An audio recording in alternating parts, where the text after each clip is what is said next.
ಆಡಳಿತ ಪಕ್ಷದ ಇವತ್ತೇನು ರಾಜ್ಯದಲ್ಲಿದೆ ಕಾಂಗ್ರೆಸ್ನ ಆಡಳಿತ 20 ಸ್ಥಾನಗಳನ್ನು ಗೆಲ್ತೀವಿ ಅಂತ ಏನಿದ್ರು, ಜೊತೆಗೆ JDSನ ಸಂಪೂರ್ಣವಾಗಿ ಸರ್ವನಾಶ ಮಾಡ್ತೀವಿ ಅಂತ ಏನು ಹೇಳ್ತಾ ಇದ್ರು. ಅದಷ್ಟೇ ಅಲ್ಲ,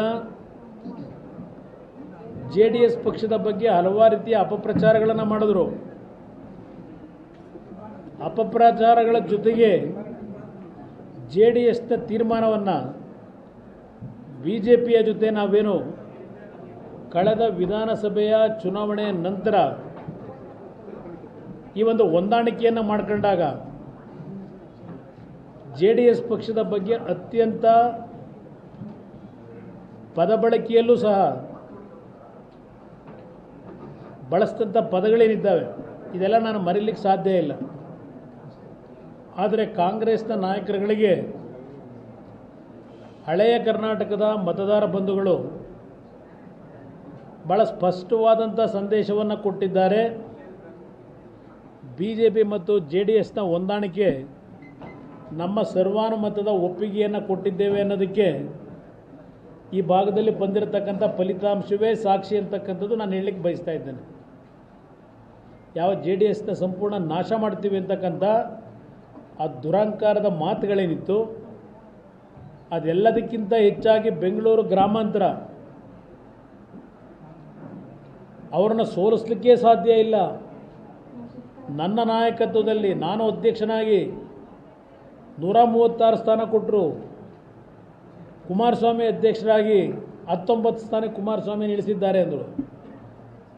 ನಾನು ಅವತ್ತು ಕುಮಾರಸ್ವಾಮಿ ಜನತಾದಳದ ಅಧ್ಯಕ್ಷ ಅಲ್ಲ, ಇಬ್ರಾಹಿಂ ಅವ್ರನ್ನ ನಾವು ಅಧ್ಯಕ್ಷರು ಮಾಡಿದ್ದು.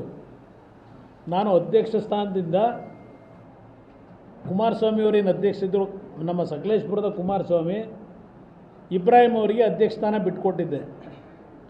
ಅವತ್ತು ಇಬ್ರಾಹಿಂ ಅವರು ನಮ್ಮ ಪಕ್ಷದ ಅಧ್ಯಕ್ಷರಾಗಿ ಚುನಾವಣೆಗೆ ಹೋಗಿದ್ದು. ನಾವು ಆ ದುರಹಂಕಾರದ ಮಾತುಗಳನ್ನು ಹೇಳಿದರು. ನಾನು 136 ಸ್ಥಾನ ಗೆದ್ದಿದ್ದೇನೆ. JDSನ ಕುಮಾರಸ್ವಾಮಿಯವರ ಅಧ್ಯಕ್ಷತೆಯಲ್ಲಿ ಜನತೆ ಈ ಭಾಗದಲ್ಲಿ ತಿರಸ್ಕಾರ ಮಾಡಿದ್ದಾರೆ ಅಂತಕ್ಕಂಥ ಅವರ ಉದ್ದಟತನದ ಮಾತುಗಳಿಗೆ ನನಗಿಂತ ಹೆಚ್ಚಾಗಿ ಈ ಭಾಗದ ಜನತೆ ಇವತ್ತು ಅವ್ರಿಗೆ ಉತ್ತರ ಕೊಟ್ಟಿದ್ದಾರೆ ಅನ್ನೋದು ನನ್ನ ಅಭಿಪ್ರಾಯ.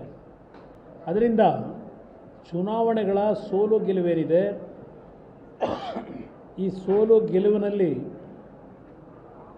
ಯಾವುದೇ ಕಾರಣಕ್ಕೂ ನಮ್ಮಗಳ ನಡವಳಿಕೆಯಲ್ಲಿ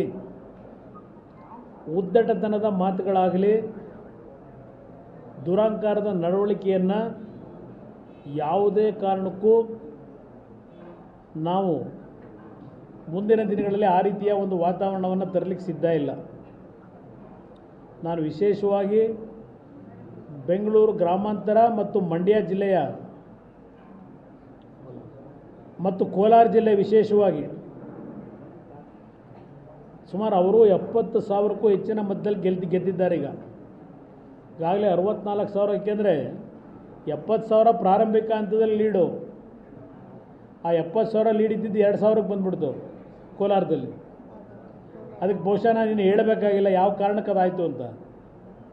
ಮತ್ತೆ ಗ್ರಾಮೀಣ ಪ್ರದೇಶದ ಎಣಿಕೆ ಪ್ರಾರಂಭ ಆದಮೇಲೆ ಅದು 64,000ಕ್ಕೆ ಈಗೇನು ಹೋಗಿದೆ, 70,000 ಅಂತಿಮವಾದಂಥ ಮತದಲ್ಲಿ ಬಹುಮತದಲ್ಲಿ ಗೆಲ್ತಾರೆ ಅಂತಕ್ಕಂಥದ್ದು ನನಗೆ ಮಾಹಿತಿ ಬಂದಿರತಕ್ಕಂಥದ್ದು.